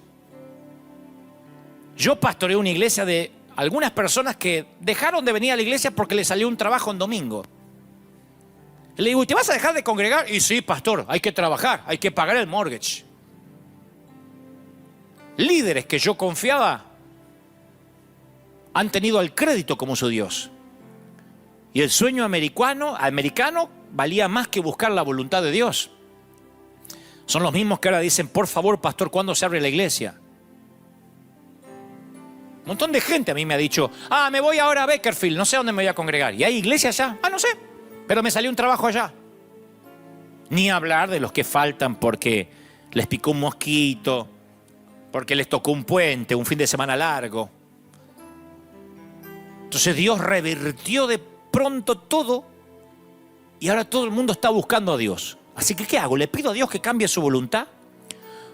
¿Oro para que Dios haga su voluntad? Sí, porque yo confío de que su plan es perfecto. Oro para que todos los que tienen que ser salvos conozcan la verdad y ojalá que sea rápido, así esto pasa. Oro para que la fe de los santos no mengüe y para que ustedes, mis queridos ministros europeos, estén firmes. Oro por la unidad de la iglesia, pero la verdadera, no la de grupitos de élite. No de esos que se juntan. Vamos a juntarnos el grupito, pero aquel déjalo fuera porque se roba las almas. Y el otro no porque no predica la sana doctrina. Antes de esto había un montón de grupitos queriendo hacer unidades que no son tal. No, la unidad es con todo el mundo. La unidad es con el que se quiera unir. Porque nos vamos a sorprender cuando lleguemos al cielo de ver a gente que no esperábamos ni siquiera que pasara por la puerta de una iglesia. Y de haber dado por sentado a algunos que ni siquiera van a estar ahí. La unidad es para todos. Pero acá es cuando uno, espíritu de ecumenismo. La unidad es para todo el mundo. Aquel que recibe a Cristo en su corazón, circuncidado, no circuncidado, gentil, judío, el Señor vino para todos. Así que oro para que la iglesia aprenda a no rematar a sus propios heridos. A ver si esta pandemia nos enseña algo. En lugar de escribir boberías para separarnos de los leprosos. Oro para que esta pandemia nos sirva de verdad para sostener a nuestros heridos. ¿Quién sostiene a los pastores que pecan? ¿Quién los sostiene a aquellos que tienen matrimonios disfuncionales? A los pastores que luchan con hijos en las drogas. Los rematamos. Decimos, yo no tengo nada que ver con él, la iglesia de Cristo no se parece a él. Eso hacemos nosotros. Las mafias se protegen. Las mafias, el reino animal se protege. Las bestias se protegen. Y en medio de una pandemia a lo mejor empezamos a entender que todos, independientemente si nos caemos bien o no, estamos haciendo lo mismo, predicando el evangelio. Todos. Y usa a grandes teólogos como esos que están del otro lado y a burros como este servidor. Así que lloro porque la pandemia nos enseña unidad de la de verdad. Nadie muere ateo bajo fuego enemigo. Pero también me dijo este veterano, y siempre el que está a tu lado es tu amigo, no importa si es negro, blanco, amarillo. Siempre es tu hermano de sangre. En una guerra se genera una hermandad tan grande que no hay diferencias, no hay peleas. Hace poco yo vi a alguien tratando de justificar, como dije, que su congregación es la mejor y tiene la sana doctrina, y dijo, ¿por qué nadie profetizó esta pandemia? ¿Dónde están los profetas? ¿Y dónde está la cosecha que decías que iban a venir? Y yo te voy a decir así. Te voy a responder con la palabra.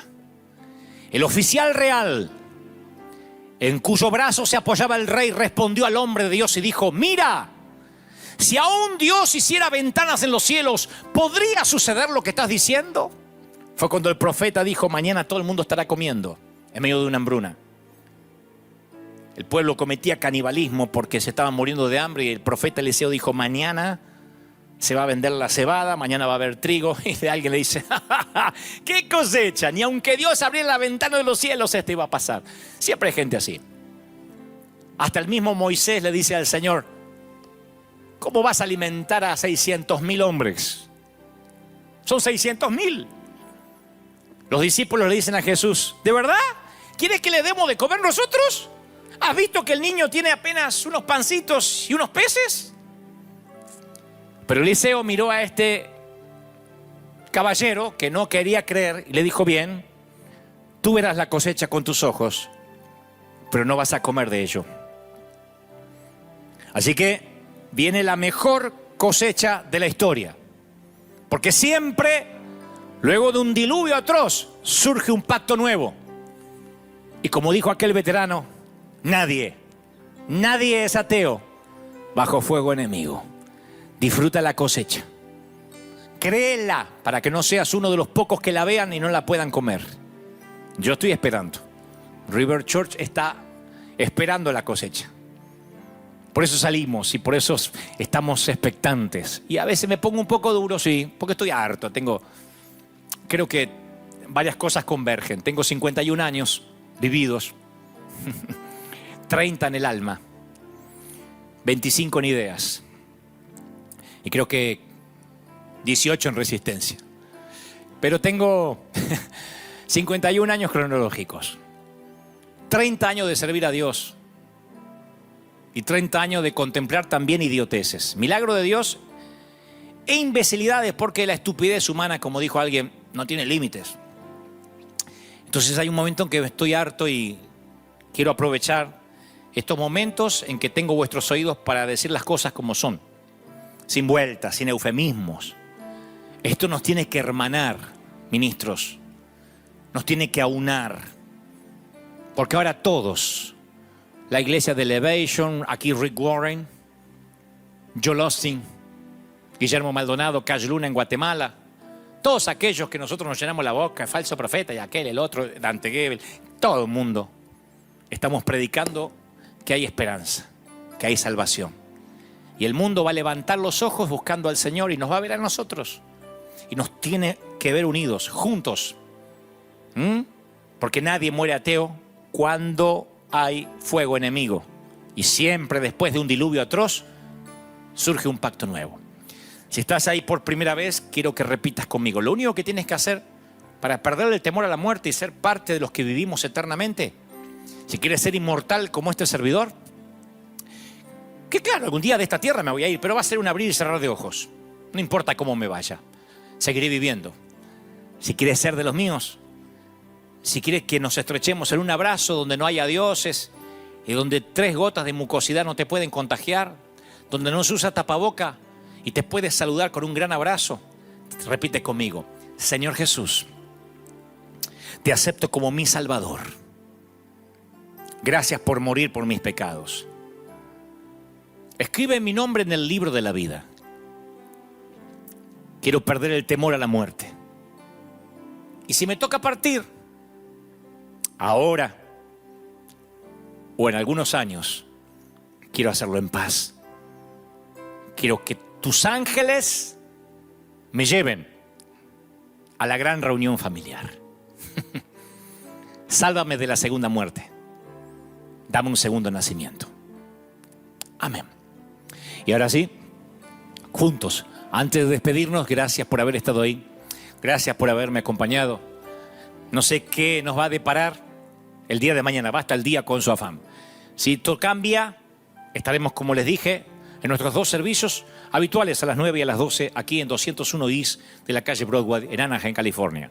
Si no cambia, volveré a estar aquí, Dios mediante, si Dios me da salud y así Dios lo permite, el domingo que viene a las 11 de la mañana, a partir de las 11 hora de la costa oeste de los Estados Unidos. Padre, yo bendigo a los que están del otro lado. Bendigo a los que vieron esta transmisión. Declaro, Señor, que la mayor bendición para un ser humano aquí en la tierra sea derramado. Oramos por Europa, oramos por Asia, por África, por Oceanía, por todo el continente americano. Declaramos los 5 continentes que se hará tu voluntad, que el pueblo se volverá a ti, que levantaremos los ojos y nos humillaremos y nos volveremos a ti. Primeramente los ministros, luego los que sirven, luego los que se asisten a la iglesia, luego los ateos, y tú sanarás la tierra, perdonarás el pueblo, quitarás toda enfermedad, tú detendrás la mano de la muerte. Yo lo creo, yo lo declaro, yo declaro y creo que viene fecha de caducidad pronto, que esto termina, no sin antes hayamos entendido qué nos quieres mostrar. Gracias por los que me han brindado su atención, por los que están del otro lado. Gracias por todos los que están allí. Oro especialmente, subjetivamente, arbitrariamente por mi querida Argentina, porque ese es el país que me albergó durante 40 años y que pronto me verá regresar. Y yo oro por ellos, bendigo a mis compatriotas, oro, Dios, para que la bendición llegue a esos hogares. Oro por el presidente Fernández, oro por la vicepresidenta Cristina, oro por los senadores, por los diputados, por el ministro de Salud. Oro, Dios, por la policía, por gendarmería. Oro, Dios, por los que están a cargo de la seguridad de mi querida Argentina. Los bendigo. A los que están en casa, a los que todavía no entienden que tienen que quedarse en casa y han tomado esto como vacaciones. Señor, venga una convicción de prevención, una convicción de responsabilidad. Yo bendigo a mi República Argentina. Me preparo para ese estadio de Boca a fin de año. Declaro, Dios, que será el mejor superclásico de la historia, que será un antes y un después de lo que luego vendrá. Declaro bendición en todas las áreas. Oro por mis queridos pastores de la República Argentina. Oro por mis queridos colegas, los que pelean palmo a palmo por las almas en la parte oeste, norte, sur, en toda la República Argentina, desde Ushuaia hasta La Quiaca. Bendigo los Estados Unidos de América. El país que hace 11 años me tiene aquí como su huésped. Lo bendigo, bendigo esta tierra. Sigo orando por nuestro presidente aquí. Sigo orando por el presidente, el comandante en jefe de las Fuerzas Armadas de los Estados Unidos de América, para que siga decretando días de oración, para que siga abogando, para que la oración vuelva a los colegios, para que los pastores sigan siendo sus consejeros. Y aun cuando nadie creía en él, en el tiempo que tú lo tengas en el sillón presidencial de la Casa Blanca, sea guiado por tu espíritu. Declaro bendición, y esa bendición quede en los hogares, en el cuerpo, en el alma y en el espíritu. Amén y amén. River querido, iglesia local, los extraño. Ojalá que nos vemos pronto. Chao, bendiciones, gracias por estar en vivo y nos vemos aquí, Dios mediante, y en las redes sociales a partir de mañana. Bye.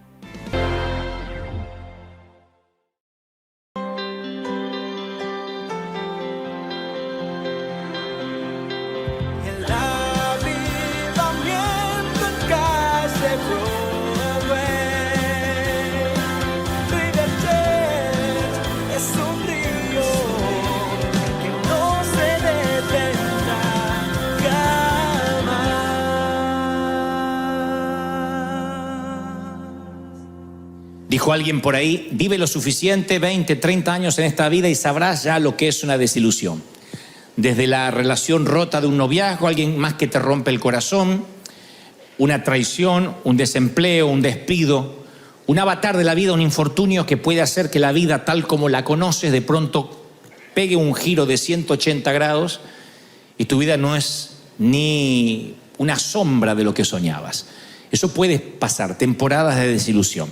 Creo que el mayor desafío de la fe, la mayor frontera de la fe o la graduación de la fe es soportar justamente el infortunio de la desilusión.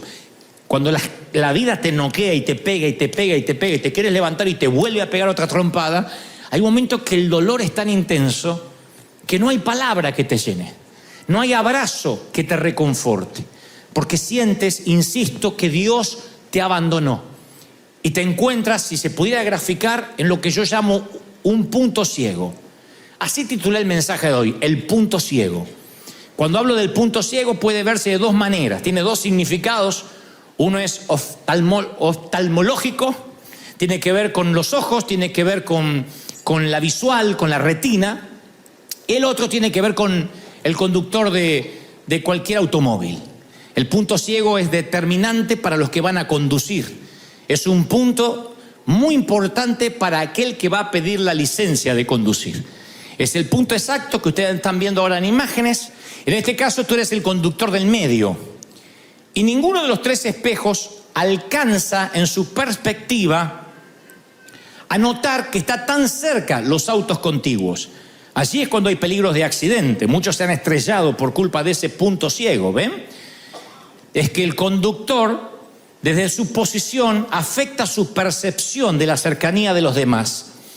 Esta pequeña área de percepción está limitada por tu posición, o sea, por donde estás tú ahora. A menos que aminores la velocidad o aceleres, no puedes ver que por tu izquierda y por tu derecha te están sobrepasando.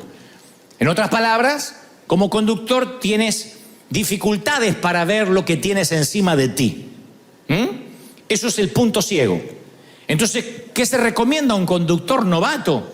Le dicen, si vas a conducir, no te fíes de los tres espejos, del que tengas aquí, el de la izquierda y el de la derecha. Siempre que vas a hacer una maniobra, especialmente esas maniobras rápidas, ¡uy, me pasé! Y quieres pegarle volantazo, siempre mira por encima del hombro. Porque si el automóvil contigo está demasiado cerca, no lo alcanzas a ver en la perspectiva del espejo y allí se producen los grandes accidentes. Esto en la vida es exactamente igual. Uno puede ver el futuro a través del parabrisas y a veces algunos ven una ruta desierta. Por eso mi mensaje hoy es punto ciego, porque yo he estado muchas veces ahí, donde he sentido que Dios abandonó mi vida, que Dios no tiene nada para nosotros, para donde yo mire no hay nada. Miro para atrás, desierto. Miro para adelante, desierto. Para los costados no veo nada. Estoy en un punto ciego literalmente de la vida. Ahora, quien nunca tiene un punto ciego es nuestro Señor. Nunca. Dios tiene un panorama completo. Dios no es unidimensional. Dios sabe todo, lo que preparó para ti, lo que dejaste en el pasado, lo que viene a futuro, qué hay en el presente. Entonces Dios reemplaza a veces nuestras miopes, nuestras cortas peticiones, porque a veces sufrimos de astigmatismo espiritual, no podemos ver bien lo que hay delante y empezamos a pedir, quiero ya, Señor, dámelo. Y Dios dice, no, porque no es el tiempo. Uno está enfocado en la sed del día y Dios está enfocado en las sequías del mañana. Uno está enfocado en el hambre de hoy y Dios está enfocado en lo que va a venir después. Dios ve un panorama completo. Y como todo padre amoroso, hay momentos que Dios te dice todavía no o no. Dios te cierra la puerta. No hay ningún papá o mamá acá que nunca le haya dicho no al hijo. ¿Quién le dice sí a todo? ¿Quién tiene hijo y dice yo no le niego nada? Sí, algo le has negado. O dulces a la hora de comer, o que salga descalzo cuando hace frío. Tú le niegas cosas cuando sabes que es por su bien, es preferible que le digas no. Y Dios sabe a veces negar peticiones. Él te ama lo suficiente como para decirte no. Si hay algo que Él te está diciendo no, créeme, te ama. ¿Están conmigo, sí o no? Si Él te dice no y te sientes en un punto ciego, es porque te ama. Tú dices, pero si me amara me lo estaría dando. A veces no entendemos, somos tan miopes que no entendemos el plan de Dios. Dice Apocalipsis 3:7, esto dice el santo, el verdadero, el que tiene la llave de David, el que abre y ninguno cierra, el que cierra y ninguno abre.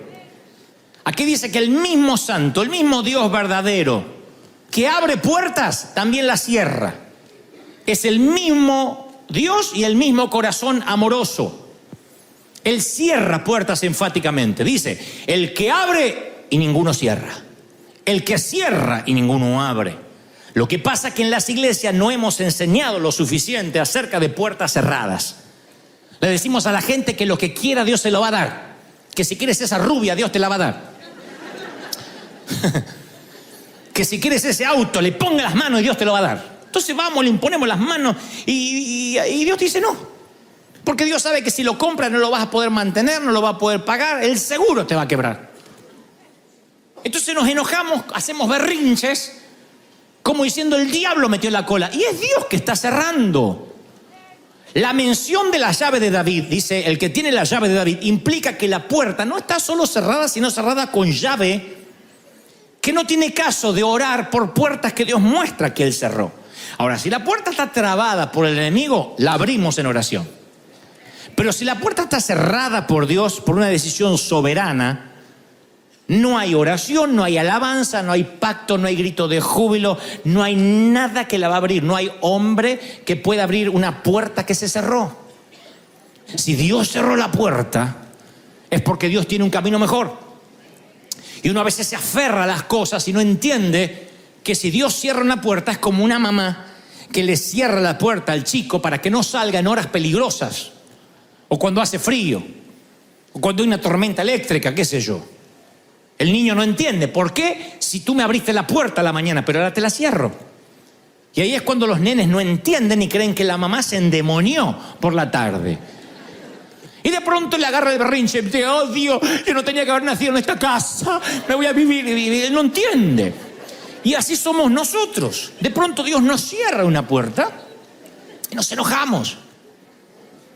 Uno tiene que darse cuenta cuando el enemigo pone trabas a cuando un viaje se te empieza a trabar. Yo le llamo fluir. Si fluye, significa que Dios está allí. Esto no significa andar por la vida que la primera trabita Dios me la cerró. Yo reconozco al enemigo, conozco su firma, conozco cuando él está metido atrás, porque las trabas que pones generalmente son distracciones. Pero cuando Dios cierra eso, hay un golpe. Tú te das cuenta que no es una traba, te das cuenta. Hay momentos que Dios no sabe ni cómo decirte que eso no funciona, que lo que estás queriendo hacer lo estás forzando. A veces puede ser un no temporal, un no por ahora. Y créeme, cuando Dios cierra una puerta, tú no quieres que se abra. Cuando uno adora, alaba al Señor por lo que Él hizo, por lo que Dios hizo en tu vida, yo opino que rozamos la verdadera alabanza y adoración. Apenas estamos en la superficie. La verdadera adoración es cuando uno adora y alaba por las cosas que Él te libró, por las veces que te dijo no. Esa es la verdadera adoración. Señor, yo pensaba ya que el médico me iba a decir que estaba sano. Y fui y me dijo que sigue todo igual, o lo que es peor, avanzó la enfermedad. Yo te voy a adorar igual, porque algo me estás enseñando o algo te traes entre manos. Señor, pensaba juntar dinero para las vacaciones y se me fue todo en la clínica, en el hospital. Te voy a adorar porque de algo me libraste si yo viajaba. Cuando uno ve a un Dios de amor a través del filtro del amor, nunca ves a un Dios bueno porque abre y a un Dios malo porque cierra. Es el mismo Dios que te abre y el mismo Dios que te cuida y te cierra. Te cuida de relaciones, te cuida de... A veces forzamos, como les dije hace unos domingos, las amistades. Forzamos los vínculos. Y hay vínculos que Dios dice, te está haciendo mal. Te drena, te vampiriza, te está haciendo mal. Y cuando uno sigue y sigue, cuando Dios te dice, no te lleves tu parentela y te lo cargas a Lot, te va a traer problemas. En un momento vas a tener allí un conflicto de bienes. Porque Dios dijo, sal de tu tierra y tu parentela. Nunca te dijo, y llévate el sobrinito. Nunca le dijo. Nunca. Entonces, cuando uno quiere ser más bueno que Dios Y quiere a veces forzar puertas que Dios cerró. Hay momentos que tienes que cortar vínculos y uno, no, es que si no parece que no tengo amor y qué van a pensar de mí. Hay momentos que tienes que obedecer, porque el continuar con un vínculo que Dios cortó te mete en problemas, te hunde el barco. Jonás te va a hundir el barco. Alguien que esté fuera de la voluntad de Dios en tu barco te va a hundir el navío. Eso es indeclinable, eso va a pasar. Entonces uno tiene que saber cuándo Dios cerró una puerta. Si yo cerrara los cielos para que no haya lluvia, dice el Señor. Si yo cerrara los cielos para que no haya lluvia. Y luego aclara, pero claro, si humillare mi pueblo, si buscare mi nombre, entonces yo iré desde los cielos, abriré los cielos. Es un Dios que cierra y un Dios que abre. Yo digo siempre, si los goznes no se mueven y la aldaba no se abre, hay un propósito. No fuerce, no llames un cerrajero cuando Dios dice se terminó este tiempo. Pablo, Silas y Timoteo hacen un viaje misionero. Cuando regresan dan el informe y dice Hechos 14:27. Informaron a toda la iglesia de lo que Dios había hecho a través de ellos. Pablo, Silas y Timoteo. Y cómo Dios había abierto la puerta. Abierto la puerta de los gentiles. Habían predicado en Chipre, en Antioquía y en Iconio. Dios había abierto la puerta de los gentiles. Algo que no hubiese ocurrido si Dios no abría la puerta. Así que estaban emocionados. Vamos a seguir llevando este evangelio a todo el mundo. Entonces cuentan después en Hechos 16:6. Atravesamos la región de Frigia, de Galacia. Pero el Espíritu del Señor nos impidió que predicáramos en Asia. Dios le dijo, a Asia no vayan. Cuando llegaron cerca de Misia, intentaron pasar a Bitinia y el Espíritu de Jesús no se lo permitió. Sí iban a predicar. Entonces a veces uno no sabe que cuando Dios te dice no, ahora no, es porque te lleva directamente hacia otro lado. De pronto Dios le dice a Pablo, no vayan a Asia, pero tiene una visión de un hombre de Macedonia que le dice, pasa a Macedonia y ayúdanos. Claro, Dios le estaba abriendo el viejo continente, Europa. Dios le estaba abriendo, ahí se convertiría la primera mujer misionera, Lidia. Dios le estaba abriendo el continente, el viejo continente al apóstol. Dice, zarpando a Troas, navegamos directamente a Samotracia, a Neápolis, de ahí fuimos a Filipos. Me gusta eso, navegar directamente. ¿No quisieras llegar directamente a lo que Dios tiene para ti ya? ¿No tienes ganas de que no termine el año sin que llegues a tu destino? ¿Cuántos dicen amén? Para eso, agradece por las puertas cerradas. Las puertas cerradas te redireccionan las que sí están abiertas. Uno quisiera, yo sé lo que pasa, porque yo soy igual a todos ustedes, estamos iguales. Uno quisiera que, está bien, yo me aguanto esta puerta cerrada, pero mostrame cuál abriste. Entonces uno está ahí, suelta la cerrada y agarra la abierta, y no es así. Dios dice, agradece por la puerta cerrada. Después viene la abierta. Uno necesita garantías y Dios no las da. Dios dice, no, la fe no es con garantías. La fe es la certeza de lo que se espera, la convicción de lo que no se ve. Uno siempre está pidiéndole que Dios haga el primer truco, que Dios saque la primera mano, que Dios saque la primera carta. Dios dice, la primera carta la sacas tú y yo te voy a respaldar. Si crees que yo soy tu cuidador, que yo soy tu dador, y uno está esperando que Él haga el primer movimiento y Dios dice, no, tú haces el primer movimiento. Ahí está la bendición al lado, en el punto ciego y no la puedes ver. Y cuando uno no la puede ver se frustra. Uno no se da cuenta lo cerca de la bendición que está. Uno siempre cree que la bendición está allá, no acá. Ese es el peligro. Uno cree que la bendición está allá en el destino. Éxodo 34:29 dice, y no sabía Moisés que la piel de su rostro le resplandecía. Yo digo, no notaba que estaba ungido. Siempre me choqueó eso. Y Moisés no sabía que la piel de su rostro resplandecía. Claro, había estado, para los que no conocen la historia, había estado en la montaña con Dios y cuando bajó, la gloria se le imantó tanto en su rostro que parecía una luciérnaga. Su rostro brillaba. Entonces lo veías y decía, hay un brillo en sus ojos, había como un brillo, no era ni maquillaje ni iluminación, era el poder de Dios, pero él no sabía. La gente decía, No te podemos ver. Él no se había mirado al espejo.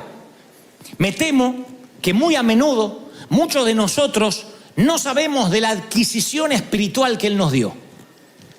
Me temo que muchos de ustedes no tienen ni idea el privilegio de congregarse en una iglesia donde jamás hay un servicio duro, donde no está la presencia de Dios o no hay palabra. Siempre hay palabra, siempre hay pan fresco en la casa del pan.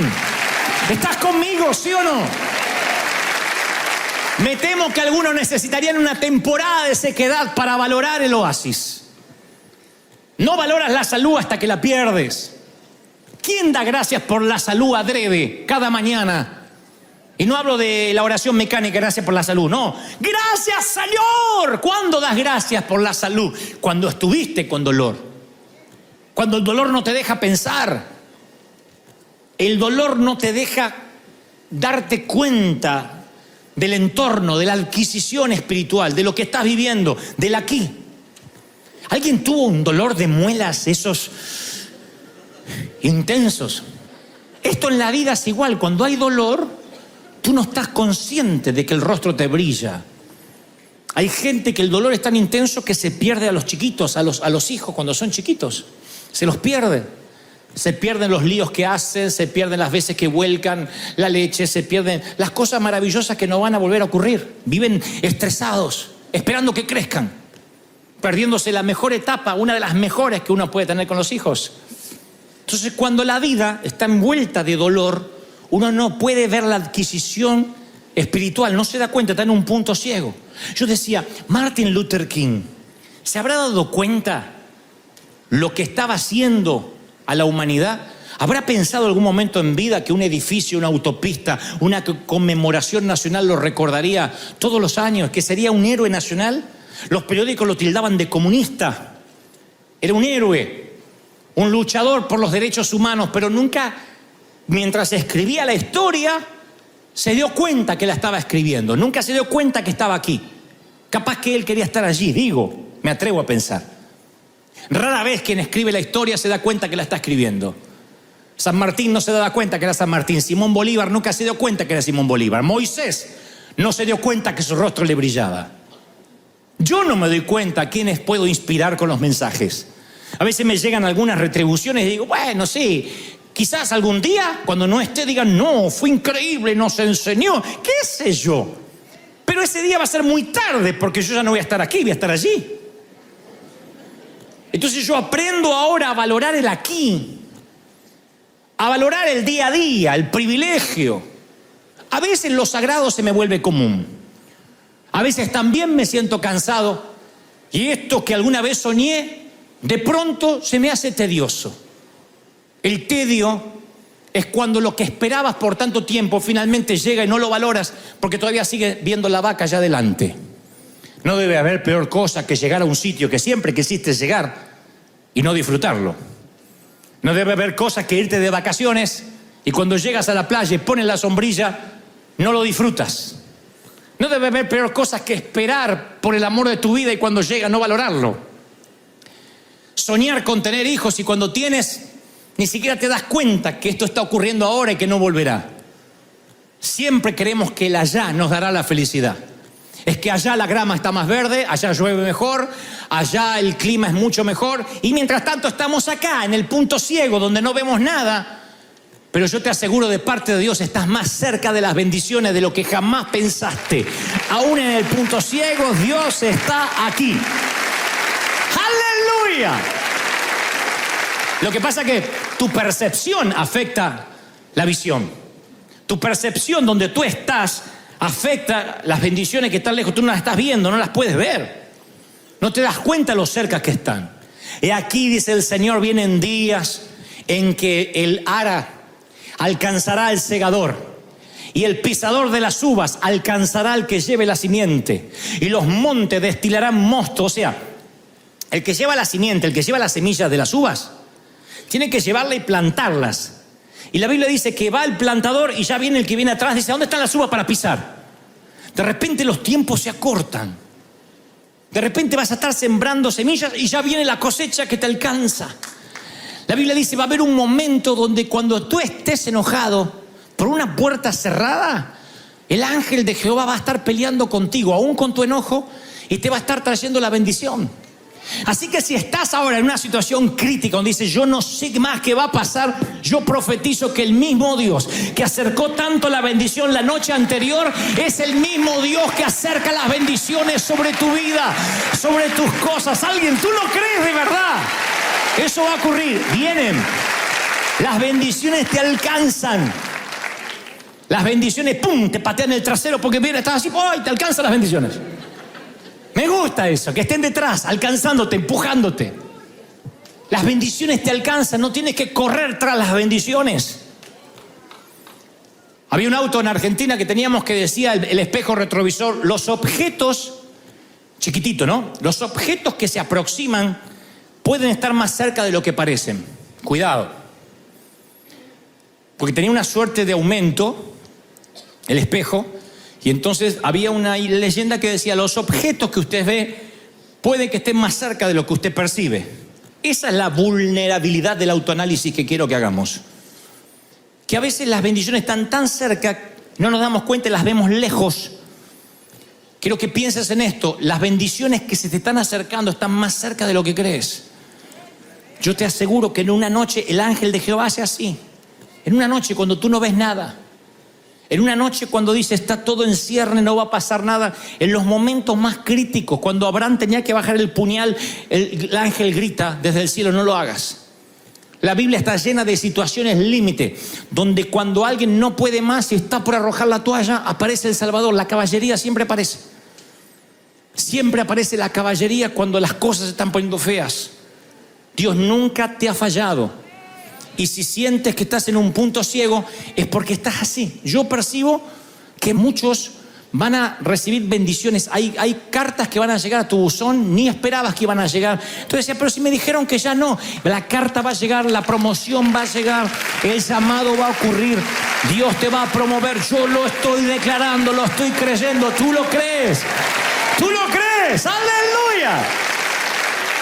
Acontecerá que si oyeres la voz de Dios para guardar mis mandamientos, dice el Señor, Deuteronomio 28:1. He aquí, estas bendiciones vendrán sobre ti. ¿Cuántos quieren que las bendiciones vengan sobre ustedes? Vendrán sobre mí. Si oyeres la voz de Dios, te alcanzarán.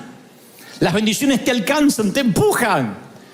Tengo tantos testimonios de bendiciones que me han alcanzado ahí. Claro, yo voy unos minutos más atrás y estaba en el punto más ciego. En el punto más ciego. Hombres y mujeres que se han acercado para darnos dinero, para eventos, llegaron en el punto más ciego mía. Y yo empecé a aprender que cuando Dios te cierra esta puerta es porque tiene una mejor. Y si tú te empecinas en golpear esta puerta y llamar a un cerrajero, te estás perdiendo lo que Dios tiene. Hay gente que se empeña en mantener una relación, una amistad, que se empeña en mantener un ministerio y te estás perdiendo lo que Dios tiene del otro lado. ¿Cómo puede haber gente que se enamore de la zarza cuando Dios tiene una cita con el faraón? ¿Cómo puede haber gente que se quede en un sitio cuando Dios dice, ya te tengo otro destino para ti? Pero nosotros no hemos predicado lo suficiente acerca de que Dios es el que endurece el corazón de los faraones.